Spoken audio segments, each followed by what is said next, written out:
Hello everyone and a Merry Christmas. Welcome to Diplomatic Channel. I am Amarachi Ubani. That's right, the Yuletide is upon us and the 56th Ordinary Session of the ECOWAS Authority of Heads of State and Government held just in time in Nigeria's Federal Capital Territory, Abuja, before the Christmas. It appears regional security was high on the mind of the ECOWAS chairman and Nigeria's President, Muhammadu Buhari, when he called on leaders to evolve new strategies to fast-track economic growth and put an end to insecurity. His call was pivoted off the recent killing of as many as 70 military personnel by terrorists in Niger Republic. Terrorism remains the major threat to the peace and progress of our region. Recurrent attacks by terrorist groups remind us of the urgency to build an enduring security partnership to confront and defeat the evil of cross-border terrorism. He commended the collective and individual efforts of member states towards the promotion of good governance, peace, stability, and socio-economic development of the sub-region, stressing that they must remain focused in their collective efforts in making the sub-region an area of peace and security. He said recurring incidents of intercommunal clashes, herders-farmers conflicts, banditry and terrorist attacks in the region undermine efforts at achieving full regional integration. President of the ECOWAS Commission, Mr. Jean-Claude Cassibrou, said the region is consolidating democracy through the conduct of peaceful elections in conformity with the ECOWAS Protocol on Democracy and Good Governance. Also present at the opening ceremony was the Special Representative of the UN Secretary-General and head of the UN Office for West Africa and the Sahel, Mr. Mohammed Ibn Chambers, who called on ECOWAS heads of state to pay attention to enhancing quantitative and qualitative participation of youths, women, and persons living with disabilities in elective and decision-making positions, which he said will make growing democracies more inclusive and meaningful. Staying with regional agreements, French President Emmanuel Macron was in the Ivorian capital Abidjan, where President Alassane Ouattara announced that West Africa's monetary union has agreed with France to rename the CFA franc the ECO and cut some of the financial links with Paris that have underpinned the region's common currency since its creation soon after World War II. The ECO, however, will remain pegged to the euro, but African countries in the bloc will not have to keep 50% of their reserves in the French treasury, and there will no longer be a French representative on the currency union's board, as CFA has long been seen as a relic from colonial times, and proponents of the currency say it has provided financial stability in a sometimes turbulent region. Back in 2017, the French president highlighted the stabilizing benefits of the CFA, but said it was up to African governments to determine the future of the currency. A recent change, however, will only affect currency used by countries such as Benin Republic, Burkina Faso, Guinea-Bissau, Côte d'Ivoire, Mali, Niger, Senegal, and Togo, all of which are former French colonies except Guinea-Bissau. The agreement follows talks during the ECOWAS meeting on Saturday, as countries in the CFA bloc and countries such as Nigeria and Ghana have for decades debated creating their own currency to promote regional trade and investment. The CFA was created in 1945 and at the time stood for Colonie Française d'Afrique, French colonies in Africa in English. What would this mean for the rest of Africa, and what could change as these countries relate to France, their former colonial master? What would it also mean for trade and economic agreements in the region? Earlier, I spoke to Chief Executive Officer of Cowrie Asset Limited, Mr. Johnson Chukwu. Chief Executive Officer, Cowrie Asset Limited, Mr. Johnson Chukwu joins me now. He's in Abia State. Mr. Chukwu, thank you for joining us on the program, and a Merry Christmas to you.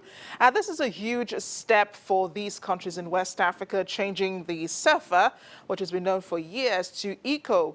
But this was agreed back in July of this year. Does this agreement with France now put paid to the validity of the ECO? Well, as you may know, the ECO has been in process of formation for more than 30 years. This change that they want to implement in 2020, like rightly pointed out, will lead to the Francophone countries, the 8 Francophone countries currently use CFA, to drop that currency, which is basically linked to the euro, and guaranteed by France. It has implications for the Francophone countries as well as those other countries in West Africa, that's 16 countries in West Africa, in terms of their monetary policies, in terms of their economic growth rate, in terms of inflation rates and other factors. So do you think that this could raise the issue of a common currency for other non-French-speaking former colonies in the region?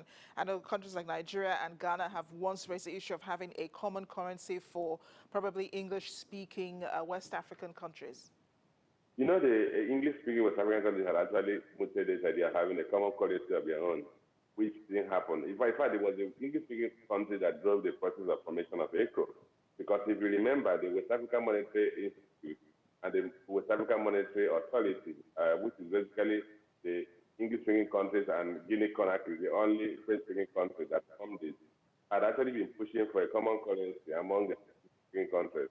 But now, the French-speaking countries joining, we're not going to have a 15-country regional currency that will cut across the entire ECOWAS region.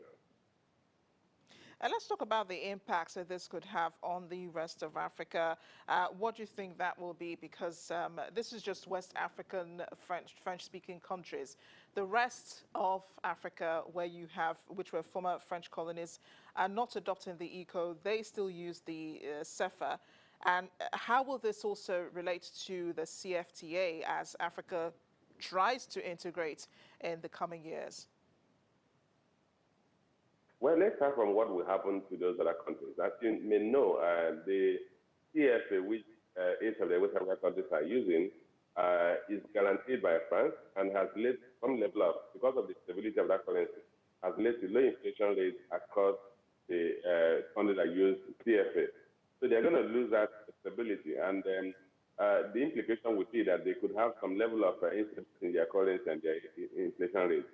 But for the other African countries, for me, this could be a long and approach. I mean, a direct improvement towards adopting the African Free Trade Agreement, which is going to be pushing for free movement of goods and people. So if you have a block of the region that uses single currency and therefore makes trade participation easy, it will be easy for the rest of Africa to push African Free Trade Agreement to a point to have not just a common tariff, but also common currency in Africa.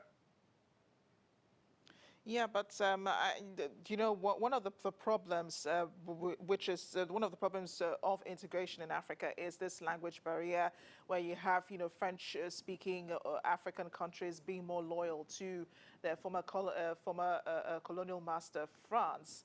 Now, does this mean that they're becoming more and more independent? Will they be more susceptible to integrating with other parts of Africa and be more independent of France as a result of the ECO?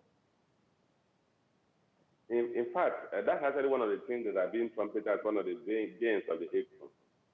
If the French-speaking West African countries adopt that currency, they will be effectively severing the relic of colonial attachment to France.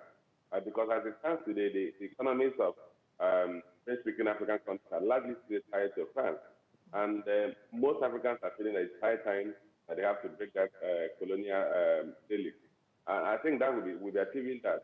But most importantly, the ultimate goal that we should expect in an economic bloc should compensate for whatever they think they are gaining from being attached to France.